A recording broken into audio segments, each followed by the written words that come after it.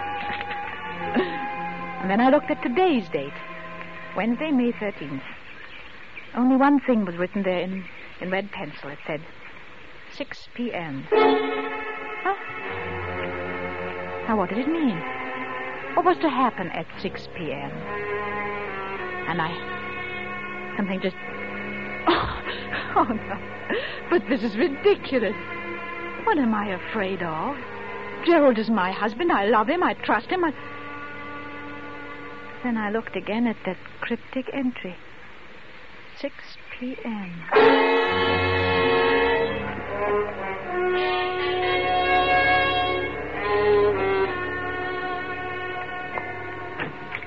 Oh, Alex! Yes? Yes? There you are. Oh, miss me, darling? Oh, why wouldn't I? It's 3:00. You've had time to buy out the whole village. Only the camera shop. Now, if I don't have the best equipped dark room this side of London, it won't be my fault. If you're not careful, that dark room of yours is going to overfill the whole cellar. Oh, incidentally, here's something you've been watering the flowers with. Catch. Oh, my diary. Dropped it in the garden, did I? Mm-hmm. I know all your secrets now. Oh, not guilty. Well, I'm not so sure. What about your assignation at 6 p.m. today? Oh, that. Well, you've caught me at last. It's a rendezvous with a very handsome young woman, quite remarkably like you, in fact. You're evading the issue. Not at all. That's simply a reminder that I want you to help me develop some negatives this evening. At 6:00? Well, I'll be getting dinner. We'll eat a light supper tonight. We might have just a sandwich or two and some coffee out on the porch. Well, before we work on the negatives, you mean? Yes, that'll be pleasant, won't it? You know something, Alex? I've never found anybody yet who could touch your coffee. No, really. And that covers Australia and Canada, too. You and your mysterious past. Why do you say that? No reason. Jared, I do wish I knew more about you. Alex, you're serious. Well, I know it's silly. Well, darling, I've told you all about me. My boyhood in Sydney, my life in Canada. Oh, I see. You mean love affairs. You women are all alike. Well, but there must have been other women. Oh, I don't mean that you're a bluebeard or something, but Bluebeard? surely... What put your mind on such a subject anyway? You never mentioned it before. Oh, I don't know, Jared. I've been rather upset all day. I imagine I can thank old George for that. The gardener, you mean? Yes. He had some ridiculous idea. We were going away to London. He said you told him so. Where did you see him? Well, he came to work today instead of Saturday. The old fool. Why, Jared... Well, he is an old fool. I want... Jared! Oh, Jared, lie down here, darling. I'll bring you some water, your medicine. What? Are you all right? Oh, I'm sorry, darling, getting you all upset about... Oh, just because of the stupid old garden. Oh, I made some weak joke to him about being off to London in the morning. He must have taken it seriously, or else he didn't hear properly. You straightened him out, I suppose. Oh, hardly. You know what a gossip he is. I didn't want the whole village to think my husband was leaving me in the dark about his plans. Are you all right, dear? You really? Told him we were going there? Naturally. Yes, of course. Sorry you were placed in that kind of a situation, darling. Don't suppose you ran into anybody else today? This far from the world, Gerald? It isn't very likely, is it? Well, Gerald... Now, not another word. You aren't yourself now. That's quite plain, and I want you to have a little rest, a little nap. You'll be right as rain by 6:00. Must you do those photographs tonight? You don't... My dear, when one sets the time to do something, one should stick to it. That's the only way to get through one's work. All right, up with you. Upstairs to your bed now. Very well, dear. I'll be getting things arranged in the dark.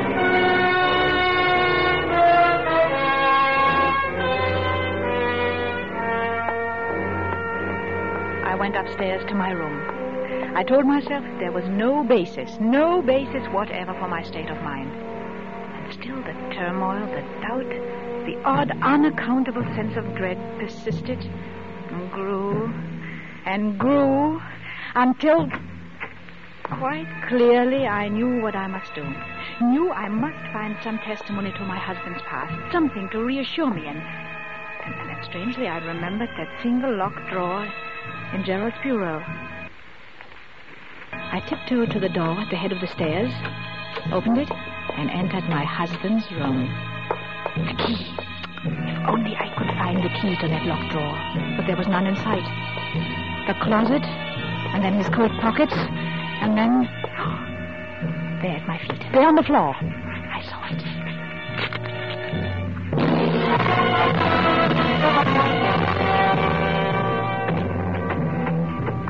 I opened the drawer, looked down. A small packet of letters tied with a light blue ribbon. And when I saw the uppermost envelope, my face flushed with shame. They were my own letters, love letters written to Gerald before we were married. There was nothing else in the drawer, just a roll of ancient, faded newspaper clippings. When I glanced at the top clipping, it was from an American paper. It featured the trial of one Charles Lemaitre, notorious swindler and bigamist. A skeleton had been found beneath the floor of his house, and most of the women he'd married had never been heard of again. Another of the clippings described Lemaitre's behavior in court, his interest in the cameras of the news photographers, his sensational escape from prison, and another displayed his picture. Long-bearded, scholarly-looking fellow. It reminded me of someone. I glanced at the caption beneath the picture. Modern Bluebeard. Modern Bluebeard. My eyes went back to the picture, and in a flash, I saw the resemblance. I ran through the other clippings. Dates had been found in the man's pocket diary. Dates, it was contended, when he'd done away with his victims.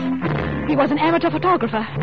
He was from Sydney, from Canada. He was subject to heart attacks. He was Gerald.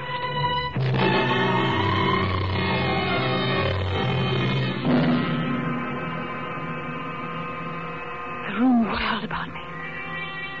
Dick had tried to warn me. Dick had been near me that morning, and I turned him away. It was then that I noticed a sound. There was a pipe in the corner, running up through the room. From below, near its base, something was striking at that pipe as though someone were digging. Yes. I knew then that Charles Lemaitre was preparing the dark room for the latest one of his victims.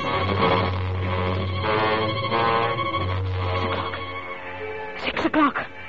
Less than an hour from now. All the jigsaw pieces shot into place. The money paid for the house. My money. My money only. The bonds I'd entrusted to his keeping. And then suddenly, I heard the quiet. The digging had stopped. Escape from that house at once, before he came out. The clippings, back in the drawer. Don't look. Don't lock it. Don't bother. Just get away. I rushed to the door, out in the hall, and... Yes, my dear?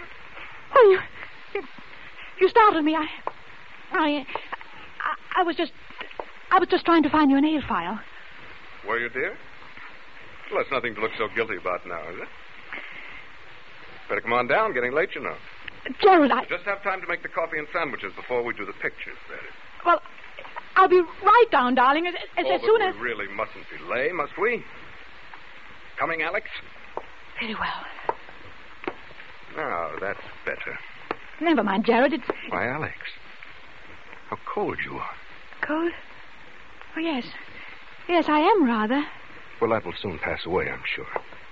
Hurry along, dear. Hurry along? Yes, into the kitchen. Alex, what is the matter? Oh, nothing. Oh, no, I'll be all right. The kitchen, here. Yes, I'll fix something in a second. You just sit here in the living room and... Oh, no, the porch. That'll be more comfortable, won't it? And I'll be right with you. Splendid, Alex. I'll just... Why, no, of course not. What, Gerald? How rotten of me not to have suggested it. Since you're feeling a bit under par, you can probably do with some help. I'll come with you.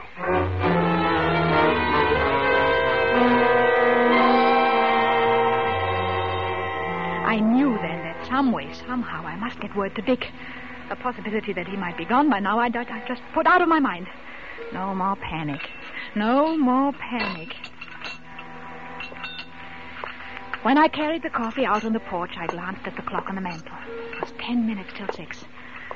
A pity you're so abstracted, my dear. Huh?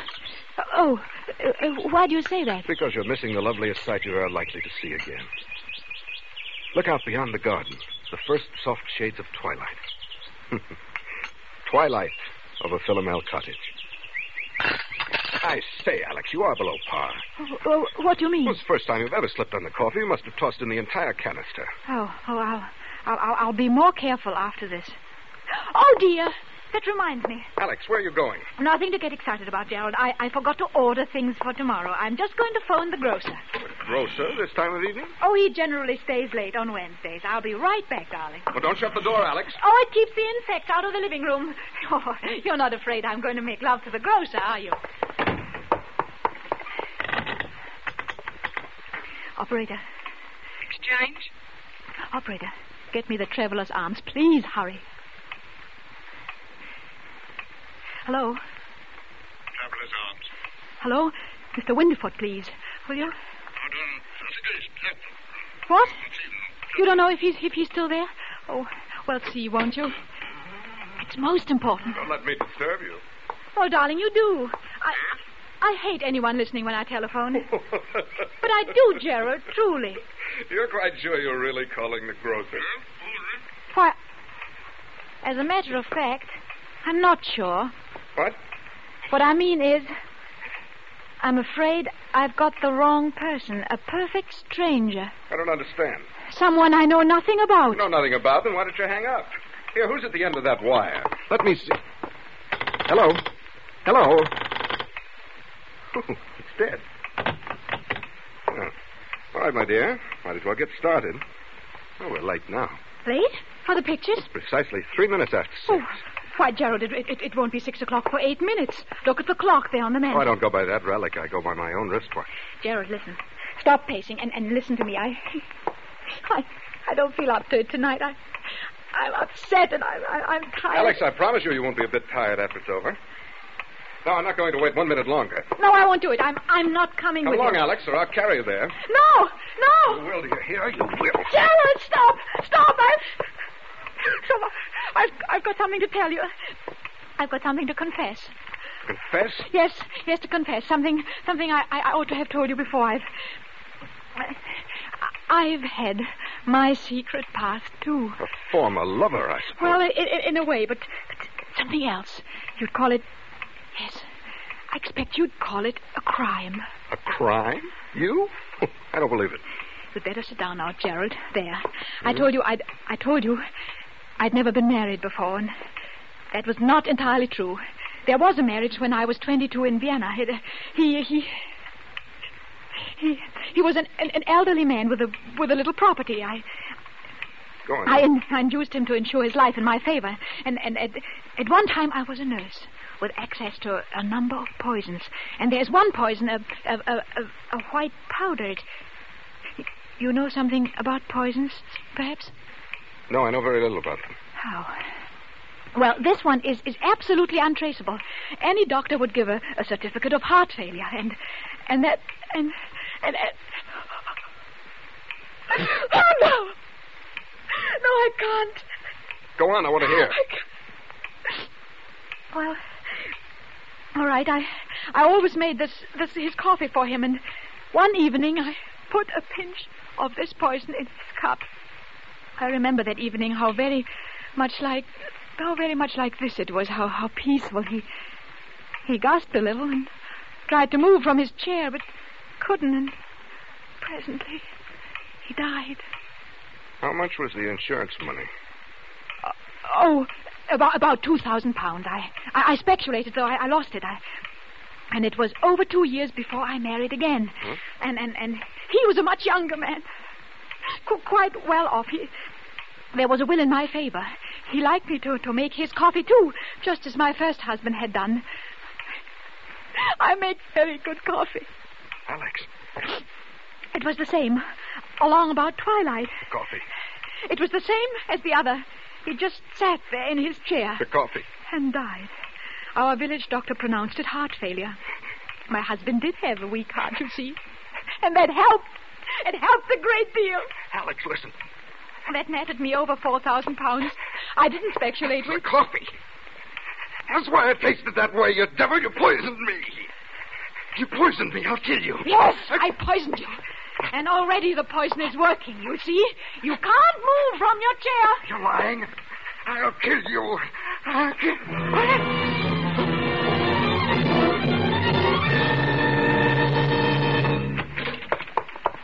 Alex Royal! What have they done to you, Alex? Constable, go see what's happening in that room. Right, sir. Darling. I had to tell him the most horrible story. Oh, I couldn't have kept it up any longer. You came just in time, Dick. You understood on the phone, didn't you? Good darling, when I heard you say you'd got the wrong person, someone you knew nothing about. Excuse me, sir. What did you find, Constable? A man sitting in a chair, sir. Heart trouble, it looks like, and, Yes? well, sir, he's dead. Your husband, ma'am? You might say a perfect stranger. He was just sitting in his chair. And presently, he died.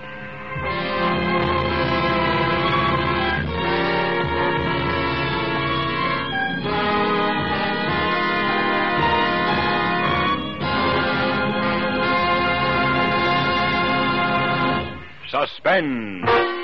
Presented by Roma Wines, R-O-M-A. Roma, America's favorite wines. And now this is Ken Niles bringing back to our suspense microphone the star of tonight's play, a lovely newcomer whose great acting talent has carried her to overnight Hollywood stardom, Miss Lily Palmer. Lily, your performance tonight certainly qualifies you as one of Hollywood's reigning queens of suspense. Well, thank you, Ken. But how can I accept another throne? I'm already married to the King of Siam. You're what? Don't you remember? It's my husband who plays the Siamese monarch on the screen. Oh, yes, of course. And for your Majesty's entertaining pleasure this New Year's Eve, here's a little present from Roma, America's greatest vintner. A gift basket of Roma, California champagne. Did you say a little present? I call Roma champagne a magnificent gift. Well, true, Lily. And your friends will call Roma champagne magnificent, too. For pale gold, sprightly dry Roma champagne adds a touch of continental smartness to New Year parties. Naturally fermented by the world-famed Charmant bulk process, brilliant, bubbling Roma champagne is sparkling wine at its finest. So make those golden moments live forever. Say it with Roma champagne. Say it with Roma. I will, Ken. And, Lily, to bring you the finest in sparkling enjoyment, Roma begins with choicest grapes, especially selected for fine champagnes. Then ancient Roma skill and the magic of necessary time guide this grape treasure to rare taste luxury in America's finest champagne cellars. That's why those who know champagne choose Roma champagne, golden masterpiece of America's greatest vintner. So, welcome the new year smartly. Say it with Roma champagne. Right, Ken. Good night. Next Thursday, same time, you will hear Mr. Mark Stevens as star of Suspense. Produced and directed by William Spear for the Roma Wine Company of Fresno, California.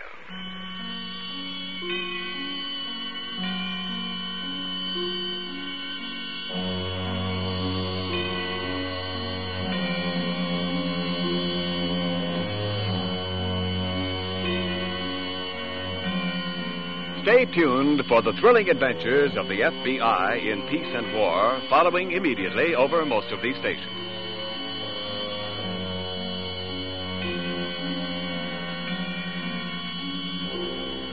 In the coming weeks, Suspense will present such stars as Dan Duryea, Alexander Hitchcock, and others.